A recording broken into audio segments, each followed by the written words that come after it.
mi gbẹ ọyọdẹ. O bàbá Jésù tún kàn mí o. Eye dèdò sanfọ bokana mi lùdéjì akọlọ tún kàn mí o.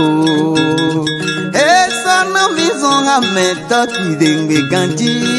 Bàbá Jésù wàjáwù náà mi ewu tún lọ ń jẹ jorogogo nyina tó.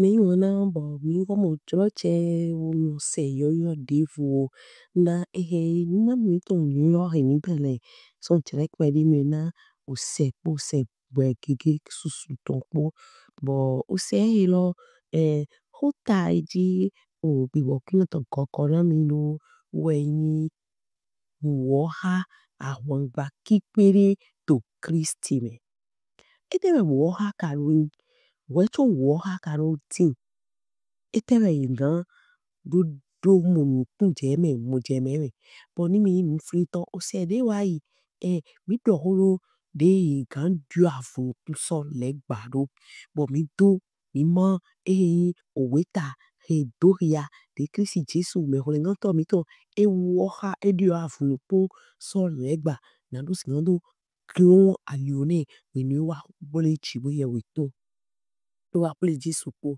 bo ye kan to ro me lo po je we gbigbo kun to do goko na mi nítorí ni mi la kon mo na chan wo ha do ni o nu yi wa de he ton son afun kun didio do han legba si kabi ni mi na so do gbe da gbe me nu he ye so gan so yi wa de fode na do ju afun tu so legba e wo we yi o wo ha bo nvo gbe me e tun mo na wo ha do a ho dro je di me na do si do panta ogbigbo he ton awon me alo nu he ton fun me ajiji abi nu he koto nu wa to me to nu glo bo gbigbo kun to he me mo je me bo yin kan panta na do si do de pe do na do do odo bo ni mi na te ro wo ha mi he mi na so ro gbe de do sigba wo ha ro e do mi eyin to pipe me bo e do mi ro mi na do go wo ha dali apasala no de pipe man kan wo ha ama kan do yi se ro ya ma do gbigbo kunu to mo gona yi se mo gona gbigbo lo gofla ama kan do hi hon he na wo ha to le gbigbo kunu to we no na mi hi ho na lo kan do mo je me bo na so lo yin mi de jodo na ne to na se lo goko na mi na lo kan do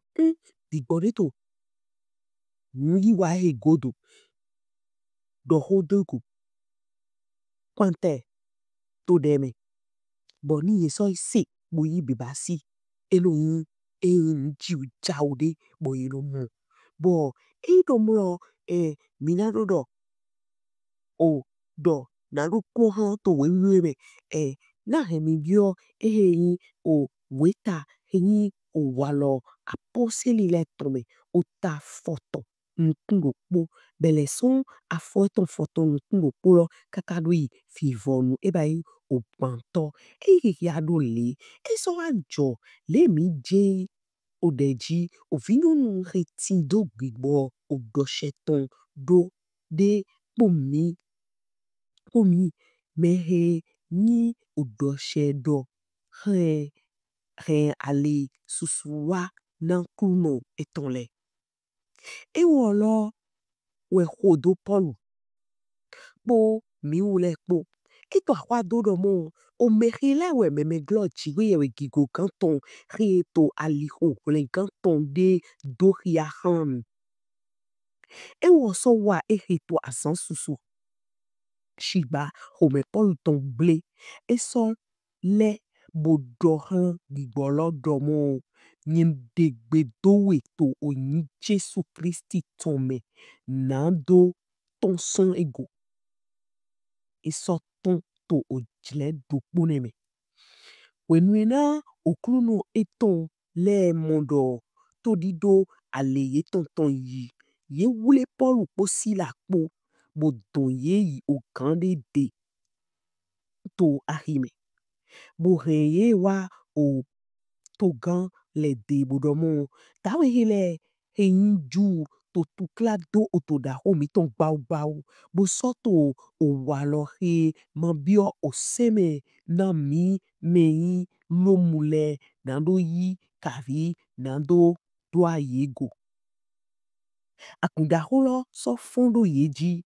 Otogan le so he avo ye ton tlen bo degbe nando yo podo linu ye.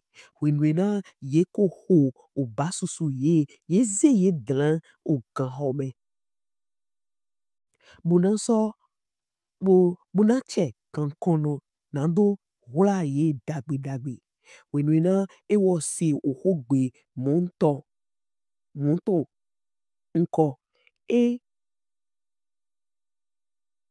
Sise ye do o ganho cheche tome. Bo so yi afo eton de afo ye ton jan do o sopo me. To o zan home, polu posi la poto. Polu posi la po hode. Bo so jihan pipa to han chiwewe. O kanton le so segbe ye ton. Adiji aigba wan da ho de ti. So mo bo kododo o ganho ton wan gigigi. Teno pole me ko hon le po o kame dopo o kan o me dopo ton so de konyanyi. Wenwena kan konto fonson amlome bo mo o hon ganho ton le to nouveau. Et ton ori et ton son. Ewo kodo wede na elendo o kantole ko hon shiba polu yo belele do dakwa do do dakwa do. Agbe a una dewe blo na o mime poti to o fi.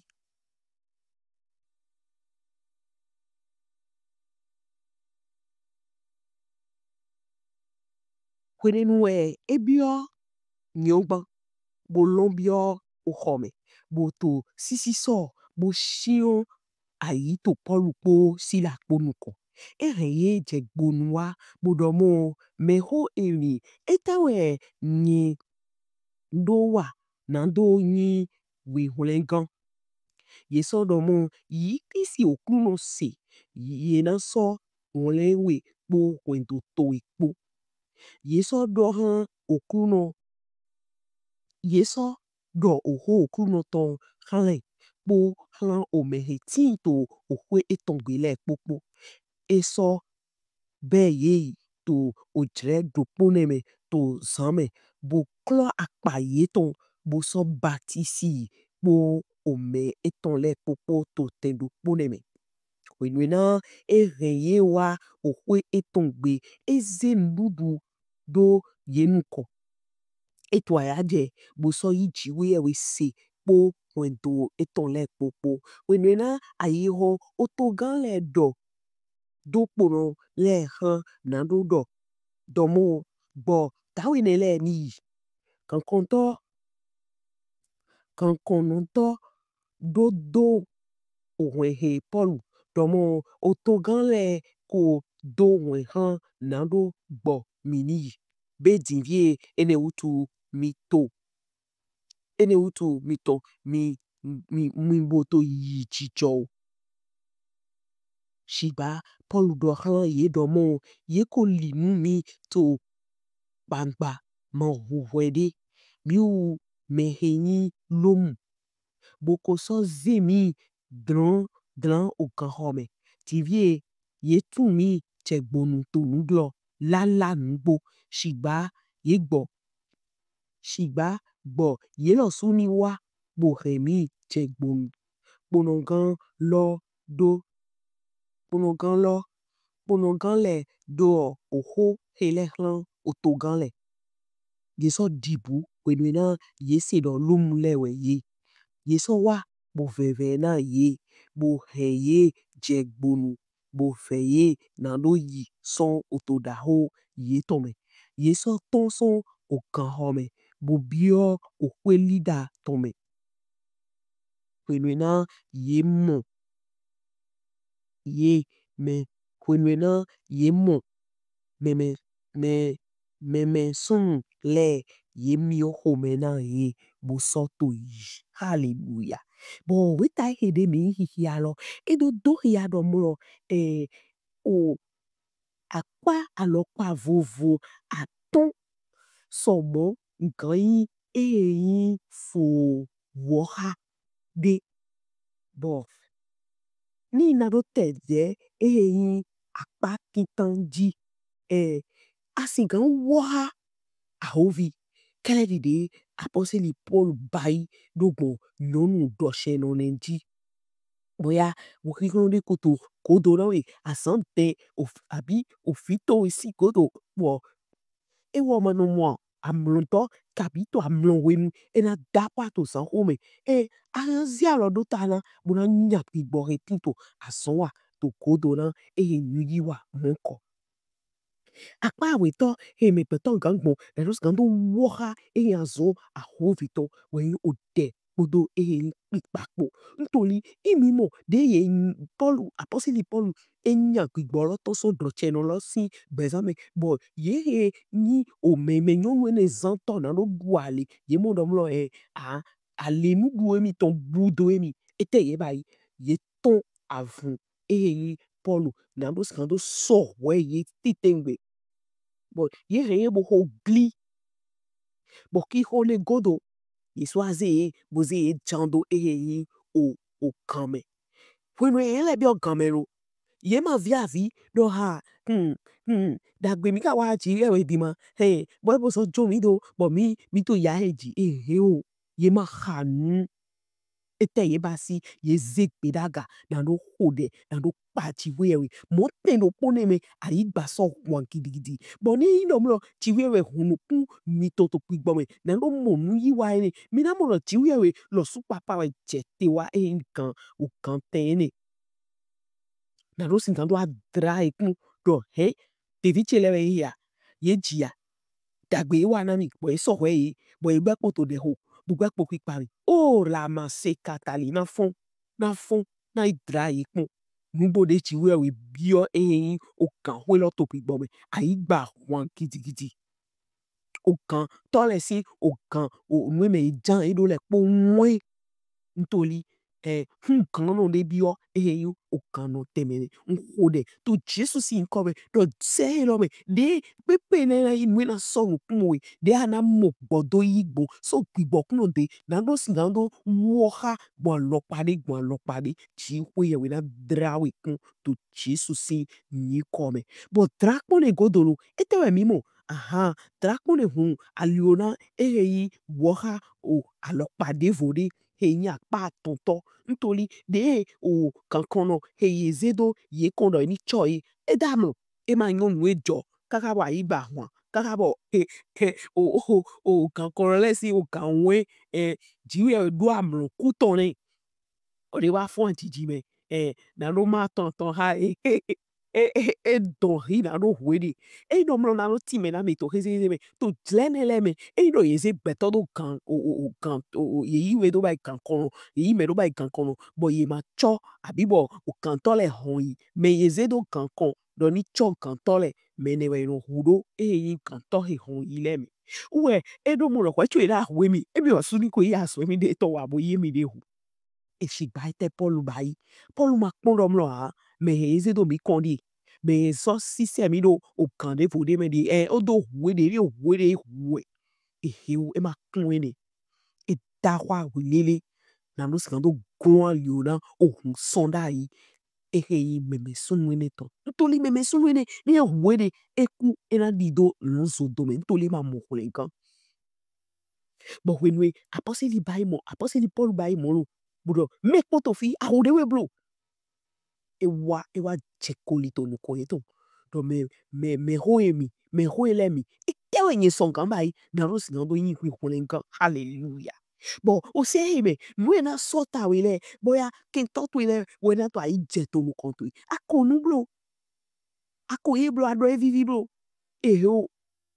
ya logona e kle di de mi o makpon to nuiwa asusu po to Ezekiel ime do yemno jaya when we kento meton tinto nkumbi biare yi boya amo chede boya chiwe we na zawi na holega alindo e tonton e ba ido mo chiwe to e ya e do e de ya e bo so zawi na no skando hole e ga a jote awa bo maduali che duali supo aduali gli ntori we do mo o sukule vude we no yi to chegba kun mi tongo we de chiwe na mi George bo mi hole alindo de ganson ton mi o me hallelujah o de do George ni lo ni kondo pokodo ye poto Jesu si ni come bo nyo tedeji o alopa vode de yesiganso yesiganso wo hagbo na no skando lawon dagbe we apose yi pen bai lawon dagbe ni ma wo tu e so mo kolega wo kodo kwendo eton po ma de kete ngode